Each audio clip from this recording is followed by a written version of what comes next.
¿Sabías que, según las Escrituras, hay 3 hombres que nunca experimentaron la muerte física como la conocemos? En un mundo donde la muerte parece ser la única certeza absoluta, estas excepciones extraordinarias despiertan nuestra curiosidad y nos invitan a reflexionar. Desde el principio de los tiempos, la humanidad ha luchado con la realidad de la muerte.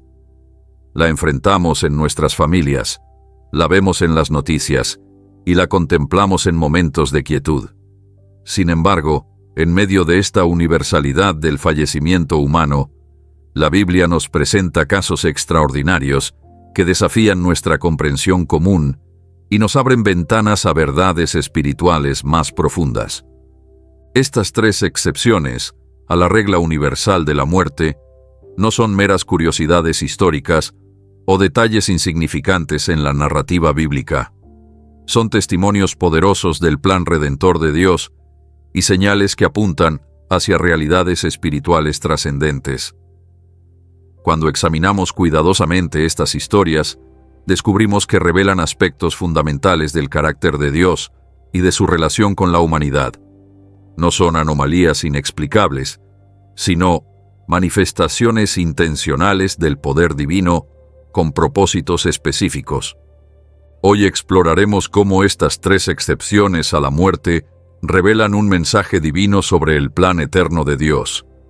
Veremos cómo, a través de estas historias extraordinarias, Dios nos ofrece vislumbres de realidades celestiales y nos da esperanza frente a nuestro mayor temor. ¿Estás listo para descubrir qué mensaje esconde Dios en estas extraordinarias historias? La muerte entró en el mundo como consecuencia directa del pecado. En el jardín del Edén, Dios advirtió claramente a Adán y Eva sobre las consecuencias de la desobediencia. Génesis nos relata que Dios les dijo: «El día que comas de él, ciertamente morirás». Esta sentencia no fue solo una amenaza vacía, sino una declaración de las consecuencias naturales de separarse de la fuente de toda vida. Cuando nuestros primeros padres eligieron desobedecer, la muerte se convirtió en parte inevitable de la experiencia humana. Sin embargo, incluso en ese momento oscuro, Dios ya tenía un plan para redimir a la humanidad de esta condición. A lo largo de la historia bíblica, vemos cómo este plan se desarrolla gradualmente, revelando diferentes aspectos de la victoria final sobre la muerte. Los 3 hombres que nunca experimentaron la muerte física, como la conocemos, son parte integral de esta narrativa de redención. Cada uno representa una faceta diferente del plan divino y anticipa de alguna manera la victoria definitiva sobre el último enemigo. La muerte, aunque universal, nunca fue el final de la historia según el plan de Dios. Desde las primeras páginas del Génesis hasta las últimas revelaciones en Apocalipsis, vemos cómo Dios va estableciendo las bases para su conquista final. La muerte no tendría la última palabra. Y estas 3 excepciones extraordinarias son poderosos recordatorios de esta verdad. Son como faros que iluminan el camino hacia la esperanza de la resurrección y la vida eterna. ¿Qué significa realmente que estos hombres no experimentaran la muerte? ¿Qué mensaje nos transmite Dios a través de estas excepciones? Al examinar cada caso individualmente, descubriremos verdades profundas sobre nuestra relación con Dios y su plan para nuestra eternidad. Estos no son simplemente hechos curiosos de la historia bíblica, sino invitaciones a una comprensión más profunda del corazón de Dios y su deseo para nosotros. El primer hombre que nunca experimentó la muerte según las Escrituras fue Enoc. Su historia, aunque breve, es profundamente significativa. En Génesis capítulo 5, donde encontramos una larga lista de generaciones que vivieron y murieron, la narración de Enoc destaca por su extraordinaria diferencia. Mientras que para los demás patriarcas, la fórmula es: vivió tantos años y murió, para Enoc leemos algo completamente distinto. Cuando exploramos Génesis 5, versículos 21 al 24, descubrimos la excepcional historia de Enoc. El texto nos dice: cuando Enoc tenía 65 años, engendró a Matusalén, y después que engendró a Matusalén, Enoc caminó con Dios 300 años. Caminó, pues, Enoc con Dios, y desapareció, porque le llevó Dios. Esta breve narración contiene una de las declaraciones más extraordinarias de las Escrituras. En una genealogía marcada por la repetitiva frase «y murió», Enoc simplemente desapareció, porque le llevó Dios. La posición de Enoc en la genealogía desde Adán no es casual. Era el séptimo desde Adán, un número que en la Biblia frecuentemente simboliza completitud o perfección. Esta ubicación específica en la línea genealógica sugiere que Enoc representa algo especial en el plan divino. No es solo un individuo más en la lista de patriarcas, sino un símbolo de la posibilidad de una relación perfecta con Dios. Su vida transcurre en la séptima generación, como un recordatorio divino de que incluso en un mundo cada vez más corrupto, la perfección en la relación con Dios seguía siendo posible. Esta significancia especial de Enoc, como el séptimo desde Adán, es confirmada en el Nuevo Testamento. En Judas, versículo 14, el apóstol específicamente señala: de estos también profetizó Enoc, séptimo desde Adán. Esta referencia no es casual, sino que subraya la importancia simbólica de su posición genealógica y su papel como profeta de Dios en tiempos difíciles. El contexto moral de la época de Enoc hace su testimonio aún más extraordinario. Vivió en un período de creciente corrupción moral en los siglos previos al diluvio. Génesis capítulo 6 nos da una visión sombría de aquella era. Y vio el Señor que la maldad de los hombres era mucha en la tierra, y que todo designio de los pensamientos del corazón de ellos era de continuo solamente el mal. En este ambiente de progresiva degradación, Enoc mantuvo una relación íntima con Dios, demostrando que la santidad personal es posible incluso en los tiempos más oscuros. ¿Qué significa exactamente que Enoc caminó con Dios? Esta frase, aunque simple, contiene una profundidad extraordinaria. En el texto hebreo original, la expresión implica una comunión continua, intencional e íntima. No se trata de encuentros ocasionales o de un reconocimiento distante de la existencia divina. Caminar con Dios sugiere un compañerismo diario, una concordancia de voluntades, una sintonía de propósitos. Es vivir cada momento consciente de la presencia divina y en armonía con sus deseos. Cuando la Biblia utiliza esta expresión, está describiendo la relación más íntima posible entre un ser humano y su Creador. Es interesante notar que esta misma frase se usa para describir la relación de Adán y Eva con Dios en el Edén antes de la caída, cuando oyeron la voz de Dios que se paseaba en el huerto. Enoc, en cierto sentido, recuperó algo de esa comunión original que se había perdido con el pecado. En un mundo alejado de Dios, él redescubrió la intimidad que el Creador deseaba tener con sus criaturas. Al comparar a Enoc con otros que caminaron con Dios, como Noé, Abraham o Moisés, vemos patrones similares de obediencia, fe y separación del mundo.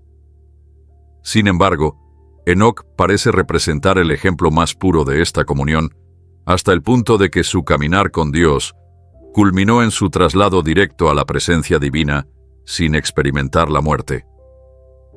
Su vida nos muestra que el propósito original de Dios para la humanidad siempre fue una relación personal e íntima, no un conjunto de rituales o una religiosidad distante. La intimidad espiritual que representa el caminar con Dios de Enoc es algo que todos los creyentes están invitados a experimentar. No es una relación reservada para unos pocos elegidos o para personas con dones especiales. Es el llamado universal de Dios a todos sus hijos.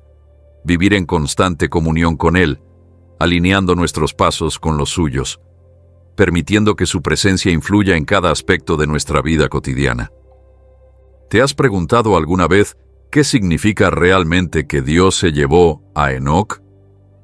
El texto bíblico utiliza una expresión única para describir este evento extraordinario. En hebreo, la frase «le llevó Dios», lakach, implica un acto deliberado de tomar o recibir a alguien. No se trata de una desaparición misteriosa o inexplicable, sino de una acción intencional por parte de Dios. Él tomó a Enoc, lo trasladó directamente a su presencia sin que éste experimentara la muerte física.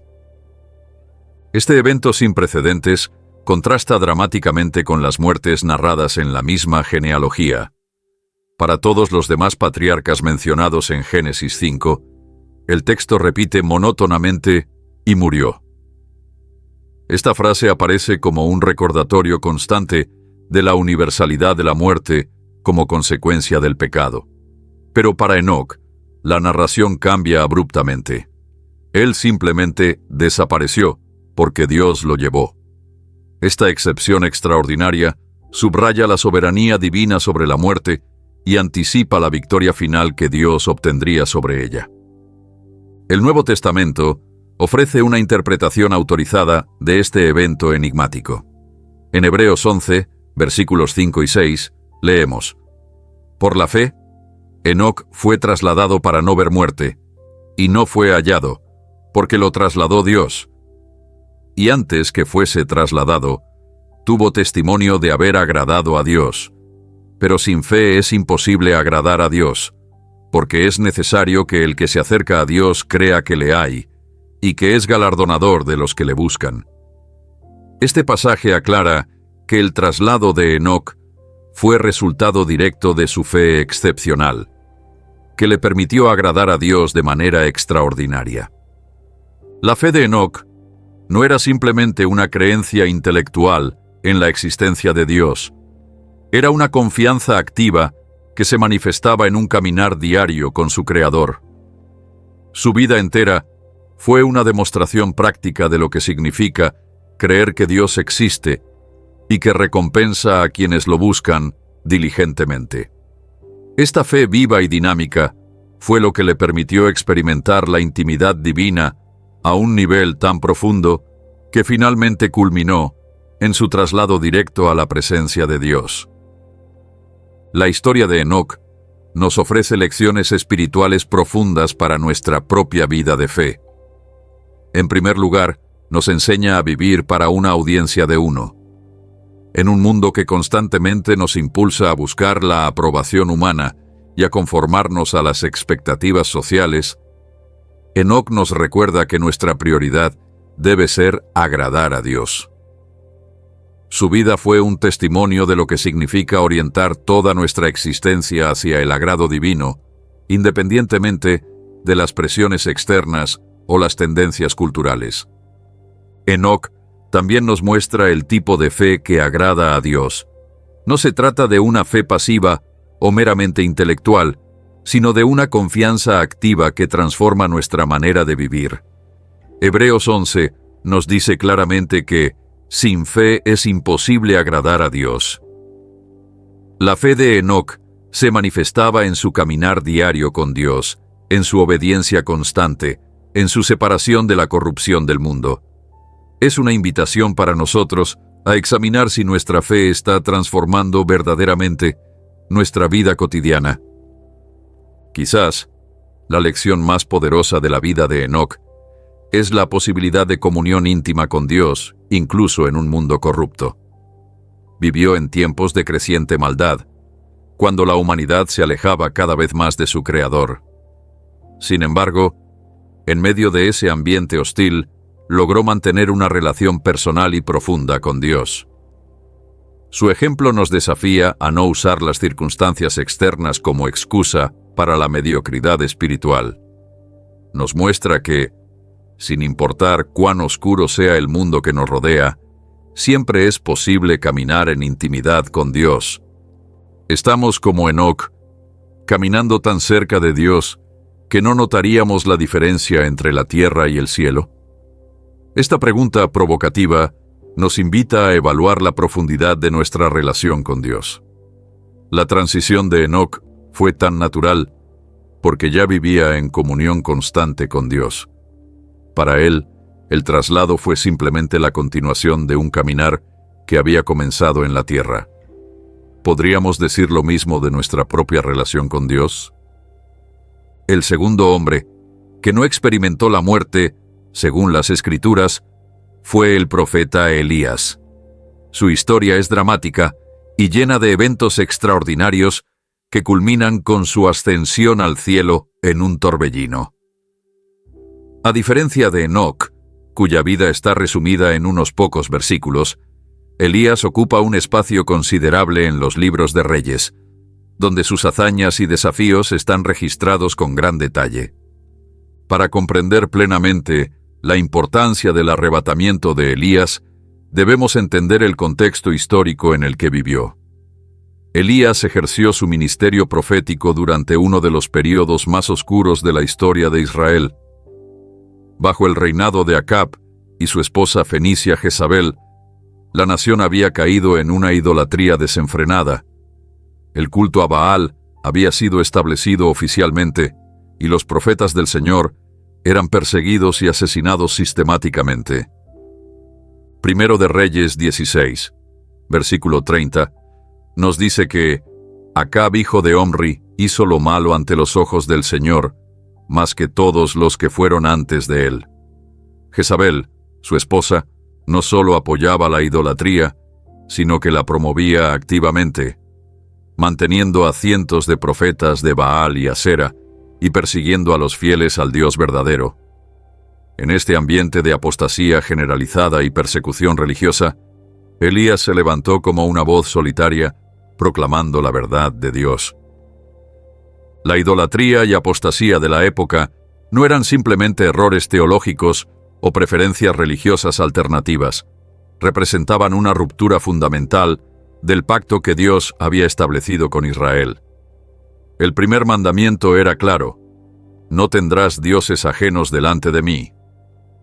La adoración a Baal y otras deidades cananeas no solo violaba este mandamiento, sino que introducía prácticas abominables como los sacrificios humanos y la prostitución ritual. En este contexto de corrupción espiritual y moral, Elías fue llamado a ser un contestatario profético.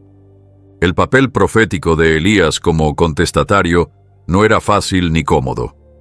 Se enfrentó directamente al poder político establecido, desafiando al rey Acab y denunciando la idolatría que había patrocinado. Su ministerio fue uno de confrontación con el mal, de llamado al arrepentimiento, de proclamación de la verdad divina en tiempos de engaño generalizado. Elías representa el coraje moral y espiritual que se requiere para mantenerse fiel a Dios cuando la cultura dominante se mueve en la dirección opuesta. ¿Qué nos dice el ministerio de Elías sobre su carácter? A lo largo de su historia, vemos un hombre de extraordinaria valentía y resolución. El episodio del Monte Carmelo, narrado en Primero de Reyes 18, muestra su disposición a enfrentarse solo a cientos de profetas de Baal. Desafía abiertamente a la autoridad real y a la religión establecida, confiando únicamente en el poder de Dios. Su famoso reto: ¿hasta cuándo claudicaréis vosotros entre dos pensamientos? Si el Señor es Dios, seguidle, y si Baal, id en pos de él. Revela un carácter decidido que no temía posicionarse claramente por la verdad, incluso cuando eso significaba estar en minoría. Sin embargo, las Escrituras también nos muestran la humanidad y los momentos de debilidad de Elías. Después de su gran victoria en el Monte Carmelo, cuando enfrenta la amenaza de Jezabel, huye al desierto presa del miedo y la desesperación.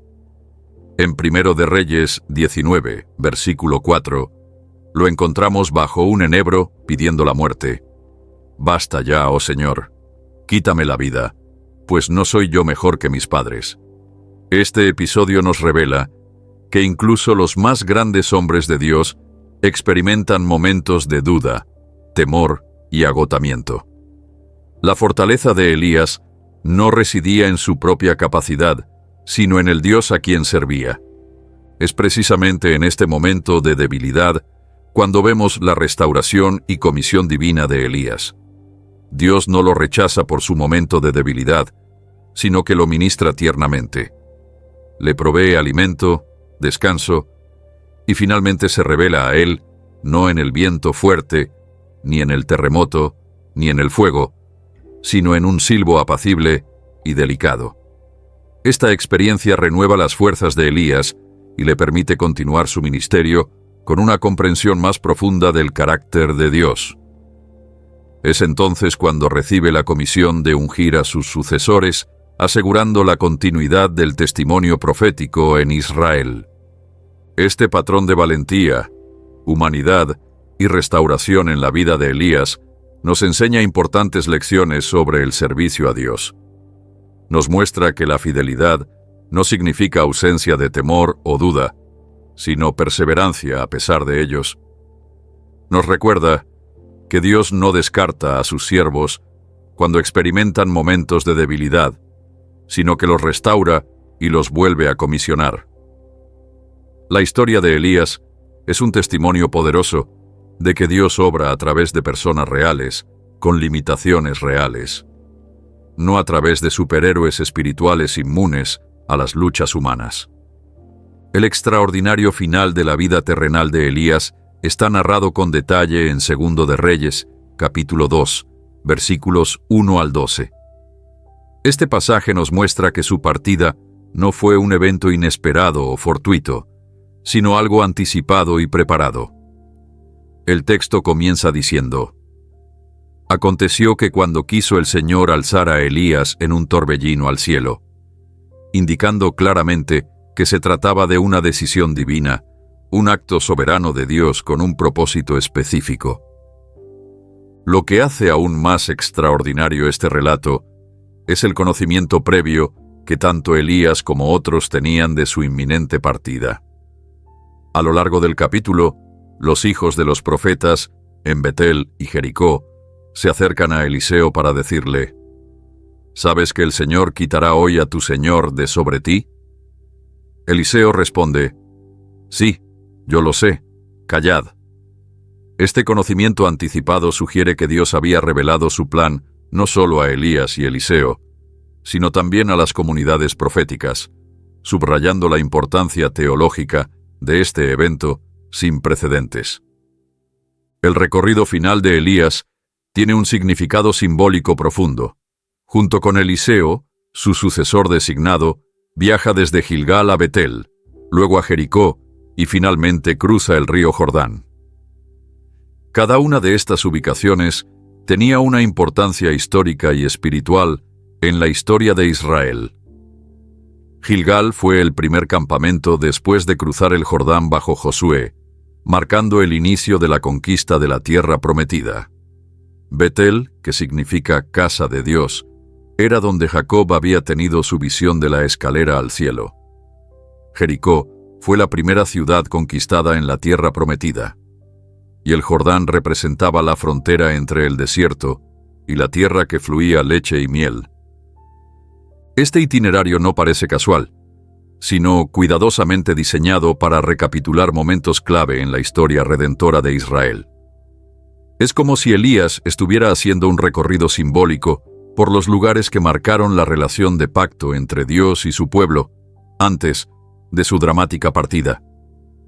Este viaje culmina con el cruce del Jordán, donde Elías toma su manto, lo enrolla y golpea las aguas, que se dividen permitiéndoles cruzar en seco, en un eco claro del cruce del Mar Rojo y del propio Jordán bajo Josué. Una vez que cruzan el Jordán, ocurre el evento culminante. Mientras Elías y Eliseo caminan y conversan, de repente aparece un carro de fuego con caballos de fuego que los separa, y Elías es llevado al cielo en un torbellino. Esta descripción extraordinaria utiliza imágenes poderosas para comunicar una realidad espiritual que trasciende nuestra comprensión normal. El carro de fuego simboliza la presencia y el poder de Dios, mientras que el torbellino o remolino sugiere la majestad y el misterio divinos. La reacción de Eliseo ante este espectáculo sobrenatural es reveladora. Grita: Padre mío, carro de Israel y su gente de a caballo. Esta exclamación reconoce tanto su relación personal con Elías como el papel protector y defensor que el profeta había desempeñado para la nación. Eliseo rasga sus vestiduras en señal de duelo, pero luego recoge el manto de Elías que había caído, simbolizando la transferencia de autoridad profética y la continuación del ministerio. La herencia de Eliseo no se limita al manto físico de Elías. Antes de ser arrebatado, Elías le había ofrecido a Eliseo: «Pide lo que quieras que haga por ti, antes que yo sea quitado de ti». Eliseo había respondido: «Te ruego que una doble porción de tu espíritu sea sobre mí». Esta petición no era por el doble de poder que Elías tenía, sino que reflejaba la ley de primogenitura en Israel, donde el hijo primogénito recibía una doble porción de la herencia. Eliseo estaba pidiendo ser reconocido como el sucesor espiritual legítimo de Elías, como su hijo primogénito en el ministerio profético. El arrebatamiento de Elías tiene profundas lecciones espirituales para nosotros. En primer lugar, nos muestra la victoria sobre la muerte como señal de aprobación divina. Dios honró el ministerio fiel y valiente de Elías de una manera extraordinaria, eximiéndolo de la experiencia común de la muerte física. Esto subraya que la fidelidad a Dios, especialmente en tiempos de adversidad y oposición, no pasa desapercibida. El Señor reconoce y recompensa a aquellos que permanecen firmes en su compromiso con la verdad, incluso cuando eso significa nadar contra la corriente cultural. También aprendemos sobre el legado espiritual que trasciende la vida física. Aunque Elías fue arrebatado físicamente, su influencia continuó a través de Eliseo y de las generaciones posteriores de profetas. Incluso siglos después, en el Nuevo Testamento, Elías sigue siendo una figura de referencia importante. Juan el Bautista es comparado con él, y aparece junto a Moisés en la transfiguración de Jesús. Esto nos recuerda que el impacto de una vida dedicada a Dios no termina con la muerte física, sino que continúa inspirando y guiando a otros mucho después de que hayamos partido. ¿Qué patrones divinos podemos discernir al comparar las historias de Enoc y Elías? Aunque vivieron en épocas diferentes y tuvieron ministerios distintos, hay similitudes notables en su caminar espiritual. Ambos se mantuvieron fieles a Dios en tiempos de corrupción generalizada. Ambos fueron testigos de la verdad divina cuando la mayoría se había apartado del camino correcto. Y ambos experimentaron un final extraordinario que los eximió de la muerte física, siendo llevados directamente a la presencia de Dios. Sin embargo, también hay diferencias significativas entre ellos. Enoc es descrito como alguien que caminó con Dios en una comunión tranquila y constante, mientras que Elías se caracterizó por confrontaciones dramáticas y acontecimientos espectaculares. Enoc parece representar la intimidad personal con Dios en la vida cotidiana, mientras que Elías simboliza el testimonio público audaz ante la oposición. Estos contrastes nos recuerdan que Dios obra a través de diferentes tipos de personalidades y ministerios, valorando tanto la devoción silenciosa como el testimonio valiente. El propósito divino detrás de ambos traslados parece incluir varios aspectos. Por un lado, demuestran el poder soberano de Dios sobre la muerte, anticipando su victoria final sobre este enemigo.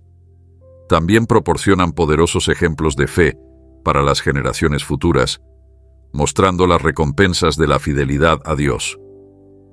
Adicionalmente, estos eventos extraordinarios refuerzan la realidad de la vida más allá de la muerte física, la continuidad de la existencia en la presencia de Dios.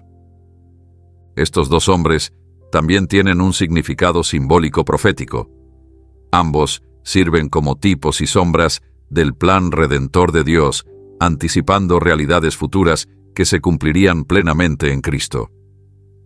La victoria sobre la muerte, que experimentaron de manera excepcional, prefigura la victoria que Cristo obtendría para todos los creyentes a través de su muerte y resurrección. Su traslado directo a la presencia de Dios también apunta hacia la promesa del cielo para todos los que ponen su fe en Cristo. Es particularmente significativo que Elías, junto con Moisés, aparece en la transfiguración de Jesús, como se registra en los Evangelios. En ese momento crucial, estos dos representantes del Antiguo Testamento conversan con Jesús acerca de su próxima partida, Éxodo en el texto griego, que iba a cumplir en Jerusalén.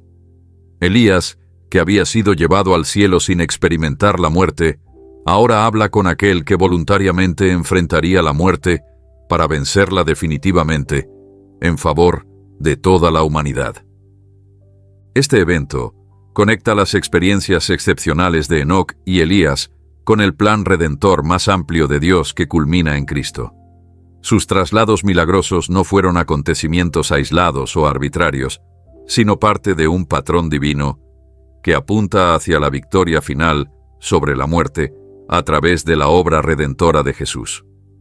Son como señales anticipatorias que indican lo que Dios haría de manera completa y definitiva en Cristo. Al reflexionar sobre estos patrones divinos, somos invitados a ver nuestras propias vidas como parte de la misma narrativa continua. Las historias de Enoc y Elías no son simplemente relatos de personajes excepcionales del pasado distante, sino modelos de fe que siguen siendo relevantes para nosotros hoy. Nos desafían a caminar con Dios en intimidad como Enoc, a mantenernos firmes por la verdad como Elías, y a vivir con la perspectiva de la eternidad siempre ante nuestros ojos. ¿Cómo sería nuestra vida si viviéramos constantemente conscientes de la realidad de la eternidad? ¿Cómo cambiaría nuestra perspectiva de las pruebas presentes si mantuviéramos nuestros ojos fijos en el destino final que Dios ha preparado para nosotros? Enoc y Elías nos recuerdan que la muerte física no es el final de nuestra existencia, sino una transición a una realidad más plena en la presencia de Dios. La experiencia excepcional de estos dos hombres también ilumina nuestra comprensión del tercer caso que exploraremos: los cristianos que estarán vivos en la segunda venida de Cristo. Las Escrituras nos enseñan que, al igual que Enoc y Elías, habrá creyentes que no experimentarán la muerte física, sino que serán transformados instantáneamente para encontrarse con el Señor. Esta promesa conecta las experiencias pasadas de estos dos hombres de Dios con la esperanza futura de la Iglesia. Al contemplar las vidas de Enoc y Elías, no podemos evitar preguntarnos: ¿qué significa para nosotros hoy? Estos hombres vivieron en tiempos muy diferentes al nuestro, enfrentaron desafíos específicos de sus épocas y fueron honrados por Dios de una manera extraordinaria que pocos han experimentado. Sin embargo, sus historias no son simplemente curiosidades del pasado, sino ejemplos vivos de verdades eternas que siguen siendo profundamente relevantes para nosotros. En un mundo que constantemente nos presiona a conformarnos, a seguir la corriente, a aceptar las normas y valores cambiantes, Enoc y Elías nos recuerdan la importancia de mantenernos fieles a Dios, incluso cuando eso significa estar en minoría. Enoc caminó con Dios en una generación cada vez más alejada de su Creador. Elías se mantuvo firme por la verdad cuando la idolatría se había convertido en la religión oficial de Israel. Ambos nos desafían a vivir contracorriente cuando la corriente se aleja de Dios. También nos enseñan diferentes expresiones de fidelidad. Enoc representa la devoción personal, la comunión íntima con Dios que transforma nuestra vida diaria. Elías simboliza el testimonio público valiente, la disposición a defender la verdad incluso frente a la oposición poderosa. Ambos aspectos son necesarios en nuestra vida espiritual. La devoción privada que nutre nuestra relación con Dios y el testimonio público que impacta al mundo que nos rodea. Sus historias también nos recuerdan que el plan de Dios para la humanidad siempre ha incluido la victoria sobre la muerte. Desde el principio, la muerte no era el destino final que Dios deseaba para sus criaturas. Era una consecuencia del pecado, un enemigo que sería derrotado.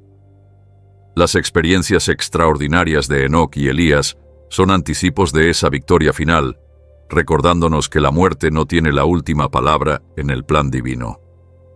La base bíblica para el tercer caso de personas que no experimentarán la muerte se encuentra principalmente en Primera a los Tesalonicenses, capítulo 4, versículos 13 al 18.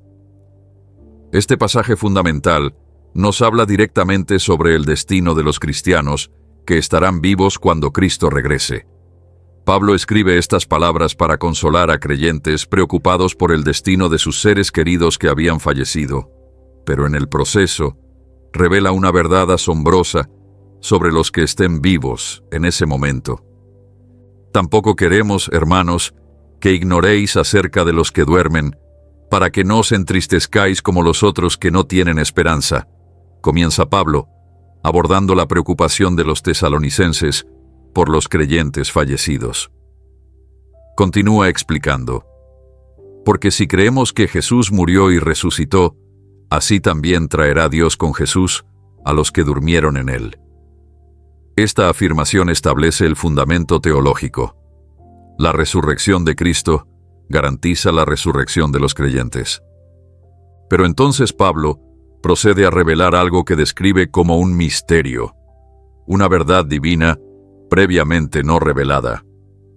Por lo cual, os decimos esto en palabra del Señor, que nosotros que vivimos, que habremos quedado hasta la venida del Señor, no precederemos a los que durmieron.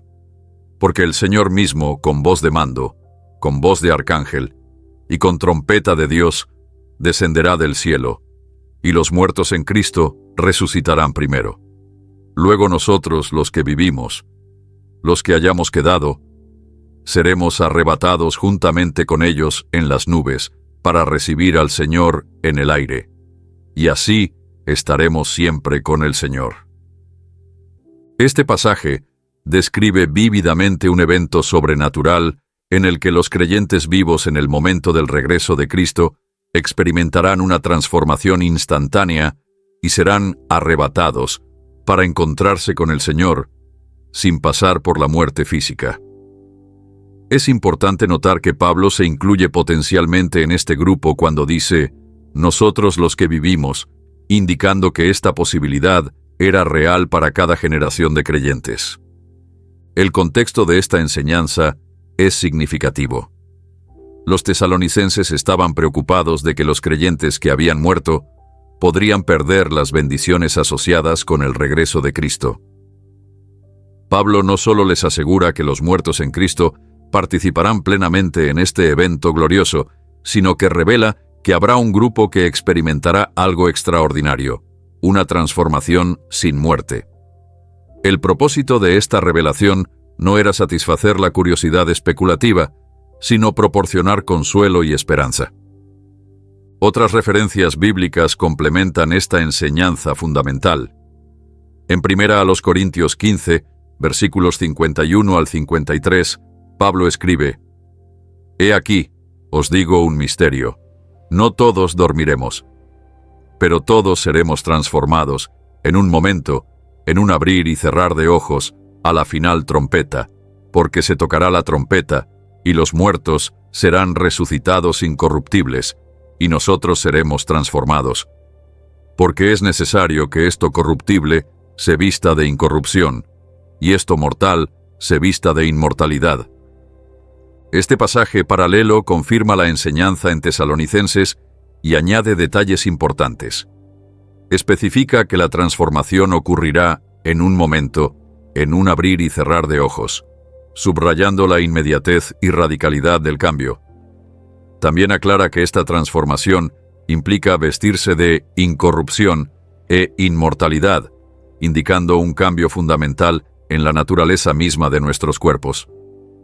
¿En qué se parece esta experiencia futura a los casos de Enoc y Elías? Al comparar estos tres casos de excepción a la muerte, vemos patrones significativos.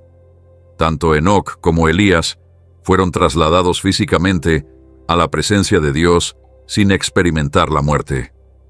De manera similar, los creyentes que estén vivos en la venida de Cristo serán arrebatados para encontrarse con Él en el aire, evitando también la experiencia de la muerte física. Sin embargo, hay diferencias importantes. Enoc y Elías fueron casos individuales excepcionales, mientras que el rapto involucra a un grupo numeroso de creyentes simultáneamente. Las experiencias de Enoc y Elías ocurrieron en el pasado histórico como eventos únicos, mientras que el rapto es una promesa futura que se cumplirá en el regreso de Cristo. Además, los creyentes arrebatados experimentarán una transformación instantánea de sus cuerpos mortales a cuerpos glorificados. Un detalle no mencionado explícitamente en los casos de Enoc y Elías. La transformación instantánea mencionada en 1 Corintios 15 es un elemento clave de esta promesa futura. Pablo explica que esto corruptible debe vestirse de incorrupción, y esto mortal debe vestirse de inmortalidad. Nuestros cuerpos actuales, sujetos a enfermedad, deterioro y muerte, serán transformados en cuerpos glorificados, aptos para la eternidad. Esta transformación no es un proceso gradual, sino un cambio instantáneo, que ocurrirá en un abrir y cerrar de ojos. El encuentro con el Señor en el aire marca el clímax de esta experiencia extraordinaria. A diferencia de Enoc, que simplemente desapareció, o de Elías, que fue llevado en un torbellino, los creyentes arrebatados se reunirán colectivamente con Cristo en un evento cósmico acompañado por voz de mando, voz de arcángel y trompeta de Dios. Este encuentro no es temporal sino permanente, como Pablo enfatiza al concluir, y así estaremos siempre con el Señor. Históricamente, los cristianos han sostenido diferentes perspectivas teológicas sobre el tiempo y las circunstancias exactas de este evento. Algunos ven el rapto como ocurriendo antes de un periodo de tribulación, otros en medio de ese periodo y otros al final. Algunos lo identifican con la segunda venida visible de Cristo, mientras que otros lo consideran un evento distinto que la precede. Estas diferentes interpretaciones reflejan la complejidad de la escatología bíblica y las dificultades inherentes a interpretar textos proféticos. Sin embargo, a pesar de estas diferencias de interpretación, la realidad fundamental del rapto, como una transformación sin muerte para los creyentes vivos en la venida de Cristo, es una doctrina consistente a través de distintas tradiciones cristianas.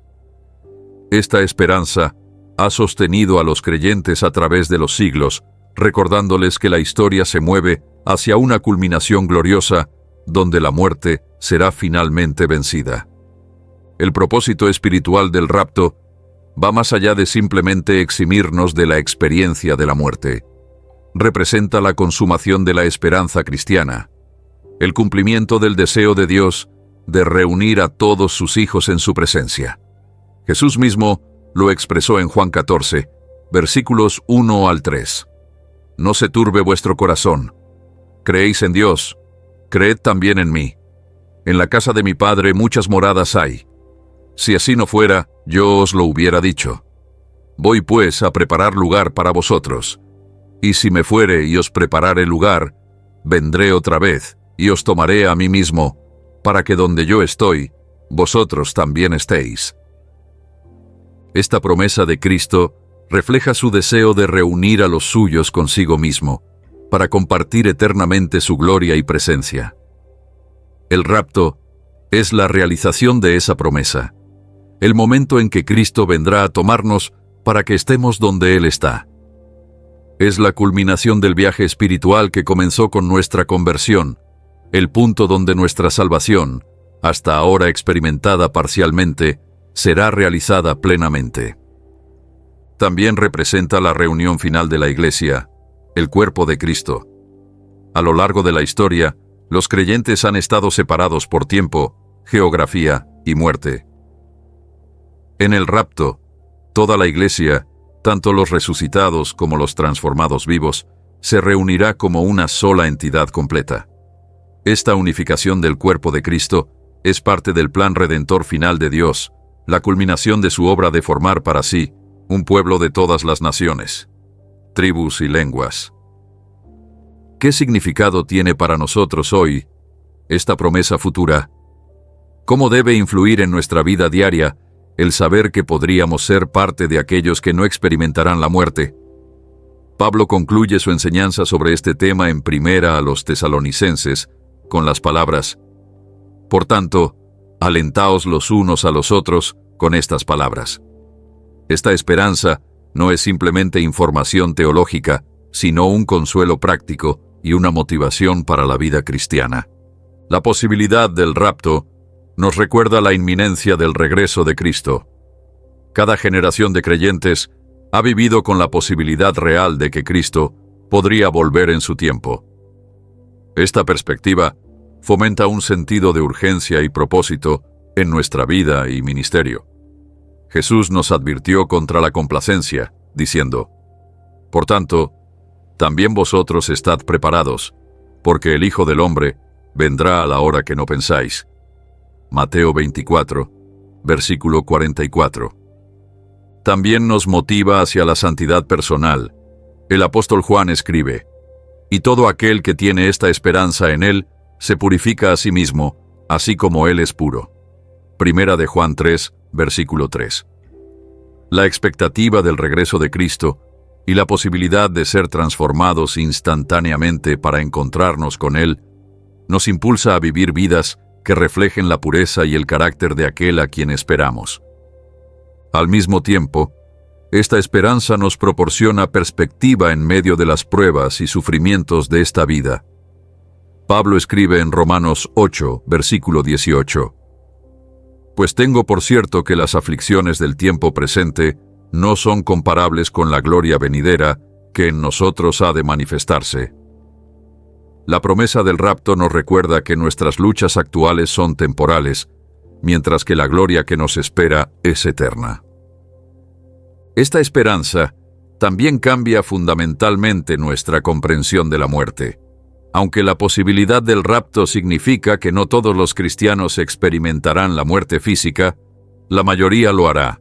Sin embargo, la promesa de la resurrección y transformación en la venida de Cristo transforma la manera en que vemos esta realidad. Pablo describe a los creyentes fallecidos como aquellos que duermen, usando una metáfora que sugiere un estado temporal del que serán despertados. La muerte ha perdido su aguijón, su carácter definitivo, a la luz de la promesa de resurrección. ¿Cuál es la conexión profética entre Enoc, Elías y los creyentes del rapto? La historia de Enoc prefigura la esperanza de toda una generación de creyentes que no experimentará la muerte física. Su caminar íntimo con Dios representa el tipo de relación que todos los creyentes están llamados a cultivar. Así como Enoc fue trasladado porque agradó a Dios, los cristianos de los últimos tiempos serán arrebatados como culminación de una vida vivida en comunión con Cristo. Elías, con su ministerio profético valiente, anticipa el testimonio fiel de la Iglesia en un mundo cada vez más hostil a la verdad. Su ascensión en un carro de fuego, presenciada por su sucesor, prefigura el evento público y visible del regreso de Cristo y el arrebatamiento de los creyentes. Así como Elías dejó caer su manto para que Eliseo continuara su ministerio, la generación final de cristianos pasará el testigo a aquellos que vendrán después durante el tiempo posterior al rapto. En estos tres casos excepcionales, vemos diferentes facetas del plan redentor de Dios desplegándose a lo largo de la historia. Enoc, en los primeros tiempos de la humanidad, demostró la posibilidad de una relación íntima con Dios que trasciende la muerte. Elías, en la era profética, mostró el poder de Dios para vindicar a sus fieles siervos, incluso cuando enfrentan oposición. Y los cristianos del rapto, en la culminación de esta era, experimentarán colectivamente la victoria final sobre la muerte que Cristo ha asegurado para todos los que creen en Él. Al reflexionar sobre estos tres casos extraordinarios, somos invitados a vivir con una perspectiva eterna, manteniendo nuestros ojos fijos en la esperanza que tenemos en Cristo. Como escribe el autor de Hebreos, puestos los ojos en Jesús, el autor y consumador de la fe. Hebreos 12, versículo 2. Esta perspectiva no nos aleja del compromiso con el mundo presente, sino que enriquece y da propósito a nuestra labor diaria, sabiendo que todo lo que hacemos en el Señor no es en vano. En un mundo cada vez más centrado en lo inmediato, lo temporal y lo material, estos tres ejemplos nos recuerdan la realidad de lo eterno, lo trascendente y lo espiritual. Nos llaman a elevar nuestra mirada más allá de las circunstancias presentes, a vivir a la luz de las realidades últimas que Dios ha prometido. Como Pablo exhorta, «Si pues habéis resucitado con Cristo, buscad las cosas de arriba, donde está Cristo sentado a la diestra de Dios. Poned la mira en las cosas de arriba, no en las de la tierra». Colosenses 3, versículos 1 y 2. ¿Estamos viviendo con esta perspectiva eterna? Nuestras decisiones, prioridades y relaciones reflejan la realidad de que somos ciudadanos de un reino eterno, solo temporalmente alojados en este mundo. Los ejemplos de Enoc, Elías y la promesa del rapto nos desafían a evaluar nuestras vidas a la luz de la eternidad, a invertir en lo que perdura más allá de esta vida temporal. La historia no es un ciclo sin fin, ni una progresión sin propósito. Es una narrativa divinamente dirigida que se mueve hacia una culminación gloriosa. Las excepciones extraordinarias a la muerte que hemos examinado son destellos de esa gloria futura, anticipos de la victoria final que Cristo ha asegurado. Son recordatorios de que el destino último de la humanidad no es la tumba, sino la presencia eterna de Dios. ¿Qué significa vivir en la expectativa del traslado? Para la mayoría de los creyentes, a lo largo de la historia, esta expectativa no ha significado que personalmente evitarían la muerte física. Sin embargo, ha significado vivir con la conciencia constante de que Cristo podría regresar en cualquier momento y que debemos estar preparados para ese encuentro, ya sea a través de la muerte y resurrección o a través del rapto. Esta tensión entre el compromiso presente y la esperanza futura es una característica distintiva de la vida cristiana. Por un lado, estamos llamados a invertir plenamente en nuestro trabajo, relaciones y responsabilidades actuales. Jesús nos enseñó a orar: «Venga tu reino, hágase tu voluntad en la tierra como en el cielo», indicando que debemos trabajar activamente para manifestar los valores del reino de Dios en el mundo presente. Por otro lado, somos extranjeros y peregrinos. Primera de Pedro 2, versículo 11, en este mundo, ciudadanos de un reino eterno. No debemos aferrarnos demasiado a las cosas temporales ni perder de vista nuestro destino final. Pablo aconseja: «Esto digo, hermanos, que el tiempo es corto. Resta, pues, que los que tienen esposa sean como si no la tuviesen, y los que lloran como si no llorasen, y los que se alegran como si no se alegrasen, y los que compran como si no poseyesen, y los que disfrutan de este mundo como si no lo disfrutasen, porque la apariencia de este mundo se pasa». Primera a los Corintios 7, versículos 29 al 31. La santidad personal es una preparación esencial para este encuentro con Cristo. Jesús advierte en la parábola de las 10 vírgenes sobre la importancia de estar espiritualmente preparados para su venida, Mateo 25, versículos 1 al 13. Las vírgenes prudentes tenían aceite en sus lámparas, representando una vida espiritual nutrida y mantenida, mientras que las insensatas no estaban preparadas cuando llegó el momento crucial. Pedro también subraya esta conexión entre la expectativa del regreso de Cristo y la santidad personal. Puesto que todas estas cosas han de ser deshechas, ¿cómo no debéis vosotros andar en santa y piadosa manera de vivir, esperando y apresurándoos para la venida del día de Dios? Por lo cual, oh amados, estando en espera de estas cosas, procurad con diligencia ser hallados por Él sin mancha e irreprensibles, en paz. Segunda de Pedro 3, versículos 11, 12 y 14. Esta preparación implica un equilibrio entre la planificación terrenal y la perspectiva eterna. No estamos llamados a abandonar nuestras responsabilidades o a dejar de planificar para el futuro. Santiago advierte contra la presunción arrogante.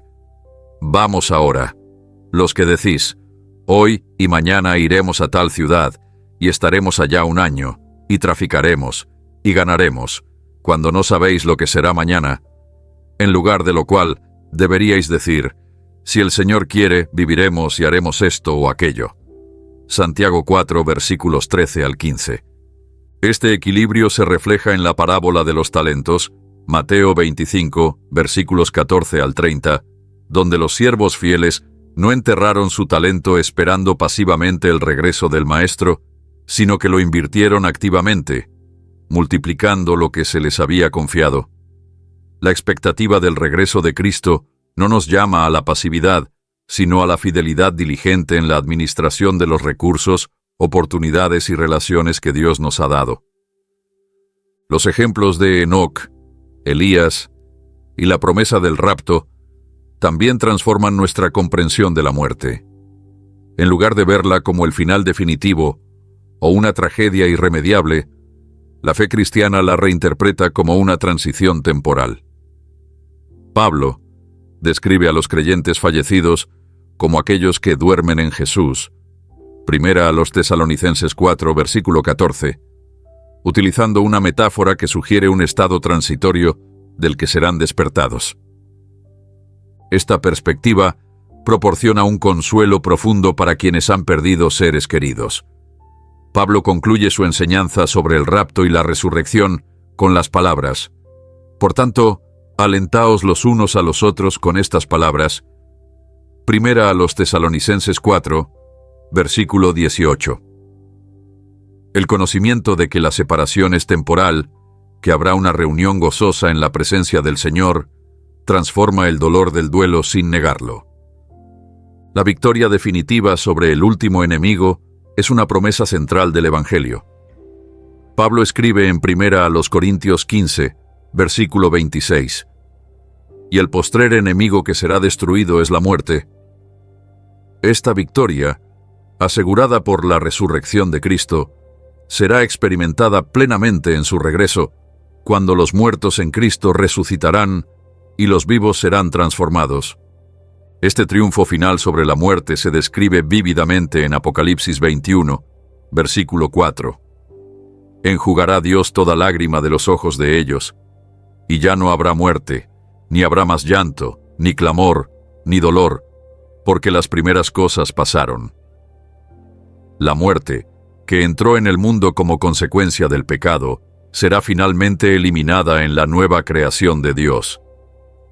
En un mundo cada vez más caracterizado por la incredulidad y el relativismo moral, los ejemplos de Enoc y Elías nos desafían a mantener un testimonio vital. Enoc caminó con Dios en una generación que se alejaba progresivamente de su Creador, manteniéndose fiel cuando la corriente cultural fluía en la dirección opuesta. Su testimonio silencioso pero poderoso, expresado en una vida de comunión íntima con Dios, es un modelo para los creyentes en sociedades cada vez más secularizadas. Elías defendió valientemente la verdad en una cultura dominada por la idolatría, enfrentándose directamente a los poderes establecidos y llamando al pueblo a una decisión clara. ¿Hasta cuándo claudicaréis vosotros entre dos pensamientos? Si el Señor es Dios, seguidle, y si Baal, id en pos de él. Primero de Reyes 18, versículo 21. Su disposición a mantenerse solo por la verdad, confiando únicamente en Dios, es un poderoso ejemplo para los cristianos que enfrentan presiones para comprometer sus convicciones. Los cristianos que viven en la expectativa del rapto están llamados a mantener este mismo testimonio fiel en nuestra generación. Pedro advierte que, en los postreros días, vendrán burladores, andando según sus propias concupiscencias, y diciendo: ¿dónde está la promesa de su advenimiento? Segunda de Pedro 3, versículos 3 y 4. En un mundo que se burla de la idea de un juicio divino y un regreso literal de Cristo, los creyentes están llamados a mantenerse firmes en estas verdades fundamentales. Este testimonio debe caracterizarse por la santidad personal. Pablo exhorta: para que seáis irreprensibles y sencillos, hijos de Dios sin mancha en medio de una generación maligna y perversa, en medio de la cual resplandecéis como luminares en el mundo. Filipenses 2, versículo 15. En una cultura que cada vez más rechaza los estándares morales absolutos, la vida transformada del creyente se convierte en un poderoso testimonio de la realidad y el poder de Dios. Al mismo tiempo, este testimonio debe estar marcado por el amor y la compasión, no por la arrogancia o la condenación. Pedro instruye: estad siempre preparados para presentar defensa con mansedumbre y reverencia ante todo el que os demande razón de la esperanza que hay en vosotros. Primera de Pedro 3, versículo 15. Nuestro testimonio de la verdad debe estar siempre acompañado por un espíritu de humildad y respeto genuino hacia aquellos que no comparten nuestra fe. Estos tres casos extraordinarios de victoria sobre la muerte nos recuerdan que somos parte de una narrativa más grande que trasciende nuestra experiencia individual.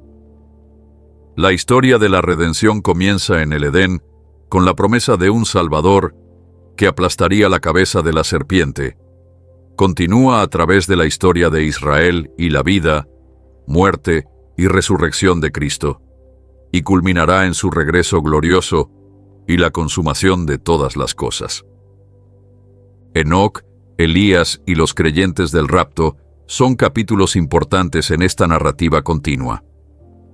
Representan diferentes etapas en el despliegue del plan redentor de Dios, diferentes expresiones de su poder sobre la muerte, diferentes anticipos de la victoria final que ha asegurado para todos los que ponen su fe en Cristo. Al enmarcar nuestras vidas dentro de esta narrativa más amplia, encontramos propósito y significado incluso en las circunstancias más difíciles. Nuestras luchas y pruebas no son eventos aleatorios o sin sentido, sino parte de una historia más grande que se mueve inexorablemente hacia una conclusión gloriosa. Como Pablo escribe: porque para mí el vivir es Cristo y el morir es ganancia. Filipenses 1, versículo 21. En Cristo, tanto la vida como la muerte encuentran su significado adecuado. ¿Cómo estás viviendo a la luz de estas verdades eternas? ¿Está tu vida reflejando un caminar con Dios que trascienda la muerte? ¿Qué legado espiritual estás construyendo que perdure más allá de tu vida terrenal? Estas preguntas nos invitan a evaluar nuestras prioridades, decisiones y relaciones a la luz de la eternidad. Las historias de Enoc y Elías, junto con la promesa del rapto, nos recuerdan que estamos hechos para algo más que esta vida temporal. Fuimos creados para la eternidad, para una existencia que trasciende los límites de este mundo presente. Como dice Eclesiastés 3, versículo 11, todo lo hizo hermoso en su tiempo, y ha puesto eternidad en el corazón de ellos. Esta conciencia de la eternidad debe influir en cómo vivimos cada día. debe afectar cómo usamos nuestro tiempo, recursos y energía. Debe informar nuestras relaciones, ambiciones y sueños. Debe transformar nuestra respuesta a las pruebas, sufrimientos y pérdidas. Y debe llenar nuestros corazones de esperanza, sabiendo que lo mejor está aún por venir. En Apocalipsis 21, versículos 1 al 5, Juan describe la visión final donde la muerte es completamente vencida. Vi un cielo nuevo y una tierra nueva, y oí una gran voz del cielo que decía: He aquí el tabernáculo de Dios con los hombres, y Él morará con ellos, y ellos serán su pueblo, y Dios mismo estará con ellos como su Dios. Enjugará Dios toda lágrima de los ojos de ellos, y ya no habrá muerte, ni habrá más llanto, ni clamor, ni dolor, porque las primeras cosas pasaron. He aquí, yo hago nuevas todas las cosas. Esta promesa gloriosa es el consuelo y la esperanza que las historias de Enoc, Elías y el rapto nos proporcionan.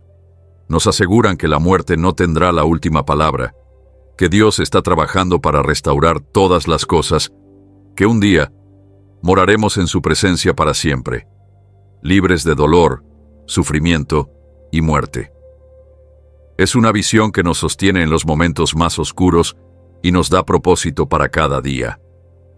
Mientras esperamos ese día glorioso, estamos llamados a vivir como personas transformadas por esta esperanza.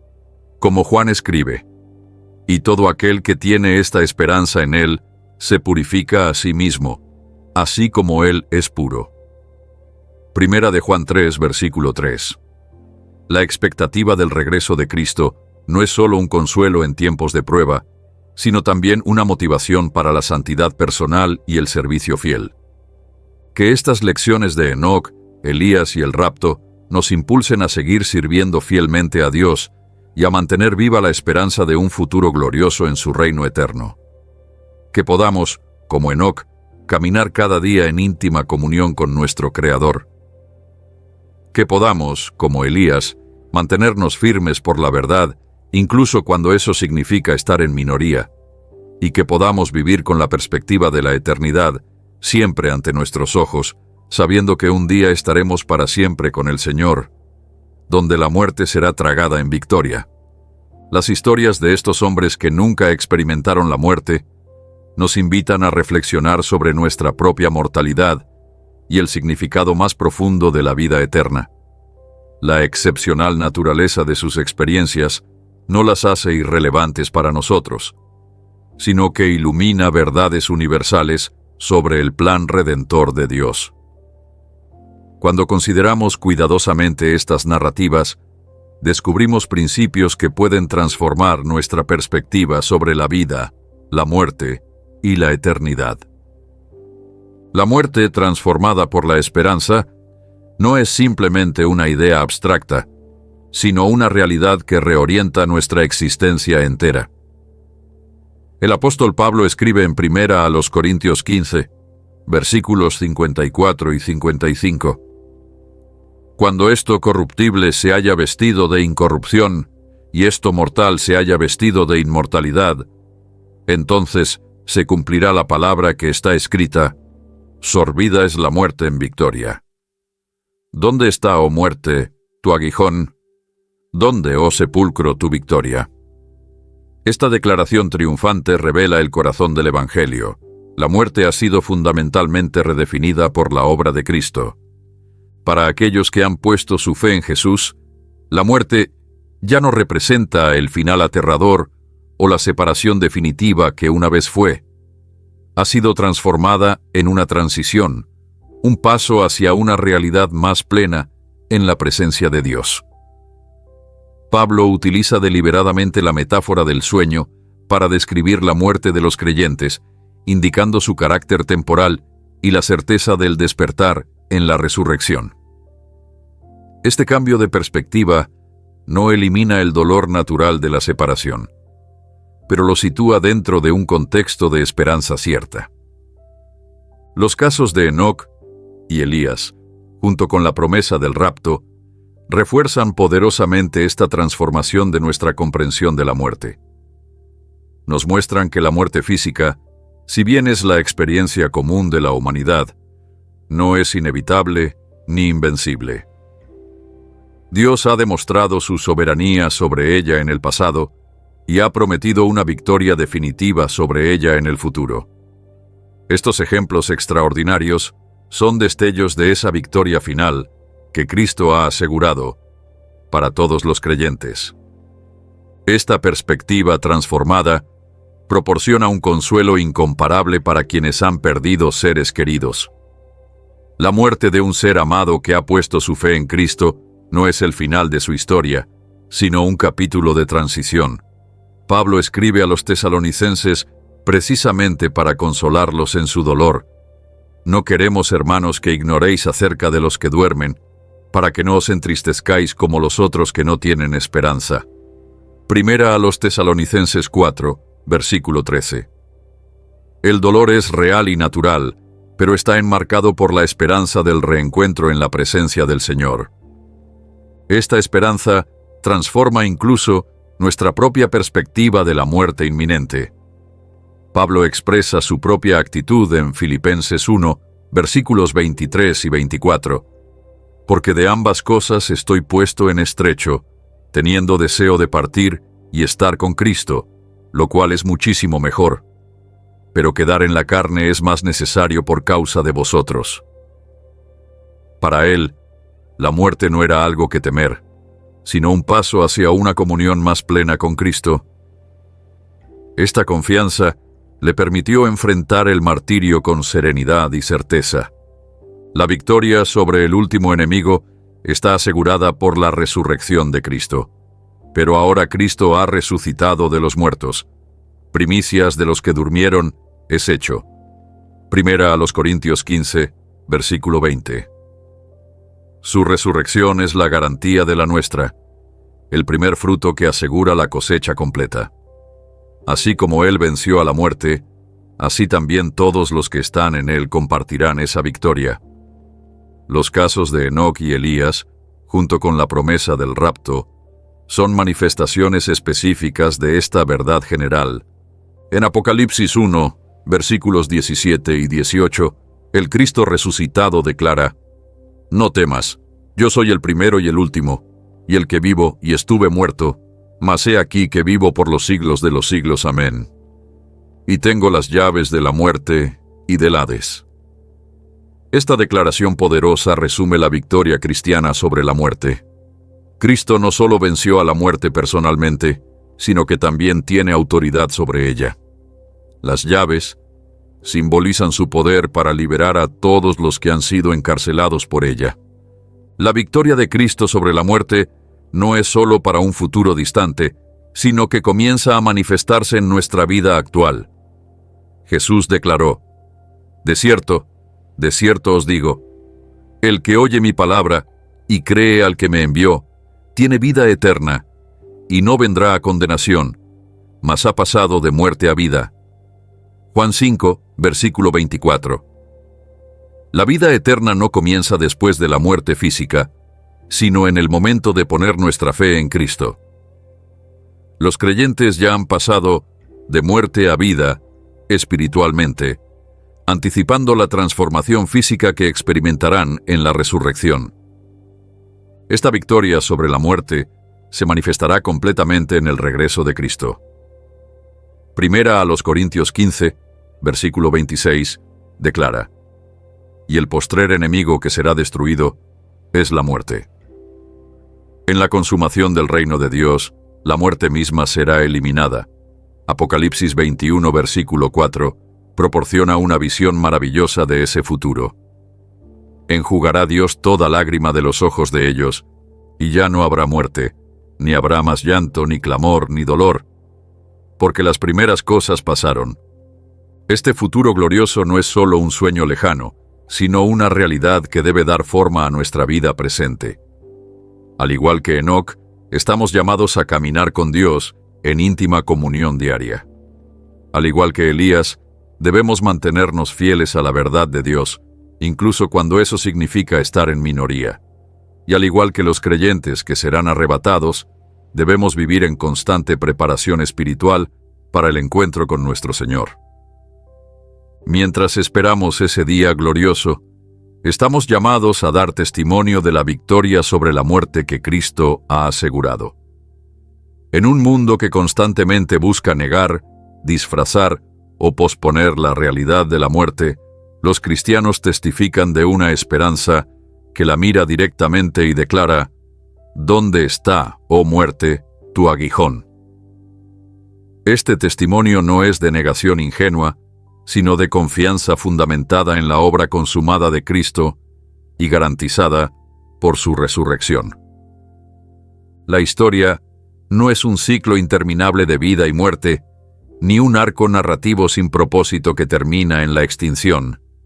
Es una historia divinamente dirigida que se mueve hacia una conclusión gloriosa, donde la muerte será definitivamente vencida.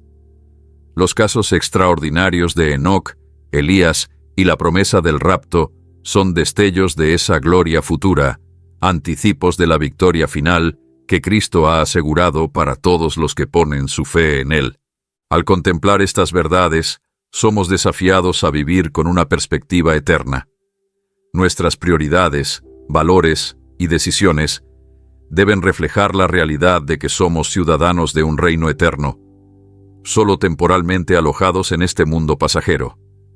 Como Pablo exhorta: por tanto, si habéis resucitado con Cristo, buscad las cosas de arriba, donde está Cristo sentado a la diestra de Dios. Poned la mira en las cosas de arriba, no en las de la tierra. Colosenses 3, versículos 1 y 2. Las lecciones de Enoc, Elías y el rapto nos impulsan a seguir sirviendo fielmente a Dios y a mantener viva la esperanza de un futuro glorioso en su reino eterno. Que podamos, como Enoc, caminar cada día en íntima comunión con nuestro Creador. Que podamos, como Elías, mantenernos firmes por la verdad, incluso cuando eso significa estar en minoría.